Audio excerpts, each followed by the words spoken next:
পাশের বাড়িতে ছেলের বিয়ে ছিল আর ছেলে বউ নিয়ে এসেছে। যেই একটু আওয়াজ শুনতে পেয়েছি, বাজি ফাটছে, উলুধ্বনি হচ্ছে, শঙ্খ দিচ্ছে, আমি তাড়াতাড়ি করে মোবাইলটা হাতে নিয়ে চলে গেছিলাম বউ দেখতে। গিয়ে দেখছি রাস্তাতে, যেহেতু কলকাতা শহরে তেমন একটা সবার জায়গা নেই, তাই এখানেই করতে হয় রাস্তার উপরে। এই দেখো রাস্তার উপরে দাঁড় করিয়ে দিয়েছিল আর ওদেরকে বরণ করছিল। আর কি ভীষণ রোদের তাপ ছিল সেদিনকে, ভীষণ রোদ্দুর ছিল।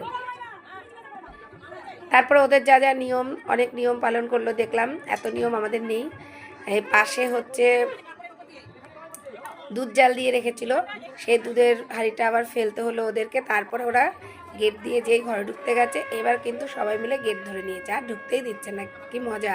আর এইটুকুনি একটু মজা তো সব বিয়েবাড়িতেই হয়। যদি মজাই না হয় বিয়েবাড়িতে, তাহলে কি আর বিয়েবাড়ি মনে হয়? ভীষণ মজা করছিল ওরা, আর গেটটাতে ঢুকতেই দিচ্ছিল না। তারপরে যাও আবার ঢুকতে দিল। এই দেখো ওদের কিন্তু অনেক নিয়মে, যে মাথার উপরে শের ধরে আছে, শেরের মধ্যে ধান দেওয়া ছিল। বউ পায়ে আলতা জলে পা ডুবিয়ে যখন ঘরে ঢুকবে, তখন দুপাশ থেকে ওদের এই ধান ছড়াতে হবে। তা সামনে এত লোক ছিল বলে ভিডিওটা তেমন একটা ভালো করে করতে পারিনি। ওই দেখো হাত দিয়ে কিন্তু ওরা সেই শেরের ধান ফেলছে।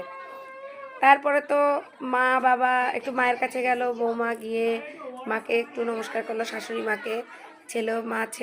ছেলে আর বৌমা গেল মায়ের কাছে। তারপর আশীর্বাদ পর্ব চললো। শ্বশুর শাশুড়ি আরও সবাই আত্মীয় স্বজন যারা ছিল সবাই আশীর্বাদ করছিল। সেখানে আমি একটু দাঁড়িয়ে ভিডিও করে নিলাম। আমার কিন্তু ভীষণ মিষ্টি লেগেছে বউটাকে, ছোটোখাটো মুখে হাসি খুশি, ভীষণ সুন্দর লেগেছিল। একটু হাসি খুশি না থাকলে কিন্তু মেয়েদের মানে ভালো লাগে না। আর সত্যি মেয়েটার মুখে খুব হাসি ছিল। তারপরে চলে এলো কিন্তু বৌভাতের দিন। এই বৌভাতের যে হলটা বুক করা হয়েছিল, ওটা আমাদের পাশেই ছিল, ভালোই বড়, অনেকটাই বড়, আর খুব সুন্দর সাজিয়েছে। দেখেছো বাইরেটায় একটা গণেশের মূর্তি বসিয়েছে, ভীষণ সুন্দর হয়েছে সাজানোটা, ডেকোরেশনটা। তারপরে বাইরেটাই সব খাবারের স্টল বসিয়ে দিয়েছিল, ফুচকা, কফি, পাকোড়া। তো এইবার তো এরা গিয়ে খাওয়া শুরু করে দিয়েছিল। আর আমার যেহেতু শুক্রবার ছিল, তাই আমি তো খাবো না কিছুই ওখানে, এক গ্লাস জলও খাবো না, যেহেতু ছোঁচানোর ব্যাপার আছে। কারণ আমার সেদিনটা সন্তোষী মায়ের দিন, সেই জন্য আমি শুক্রবার কোথাও কিছু খাই না।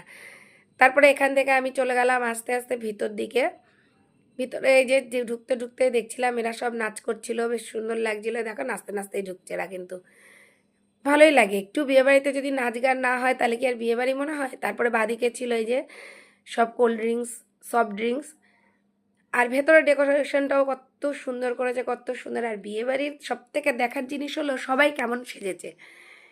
কারণ এই বিয়ে উপলক্ষেই কিন্তু একটু অকেশন পারপাসে কিন্তু সবাই একটু সাজগোজ করে। আর বিয়েবাড়িতে তো একটু বেশি